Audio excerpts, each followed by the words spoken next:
మోడీని ద్వేషించే వాళ్ళ ముఖాలలో అద్భుతమైన ఆనందం.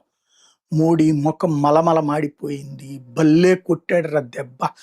రాహుల్ గాంధీ కొట్టిన దెబ్బ మామూలుగా లేదురా అన్నటువంటి కోణం. యాక్చువల్‌గా వామపక్ష భావజాలికులు ఇదివరకు కాంగ్రెస్‌ని కాకుండా అంటే ఫస్ట్‌లో కాంగ్రెస్‌ని ద్వేషించేవాళ్ళు. బీజేపీ బలపడ్డాక బీజేపీని ద్వేషిస్తూ కాంగ్రెస్‌ని ప్రేమించడం ప్రారంభించి ఇప్పుడు నిన్న మహిళా రిజర్వేషన్ బిల్లు ఓటమిని మోడీ ఓటమి కిందన, అట్లాగే మోడీ మొహంలోని నైరాశ్యాన్ని ఒక గొప్ప విజయం కిందన భావిస్తున్నారు. నిజంగా మోడీ ఓడిపోయాడా? యెస్.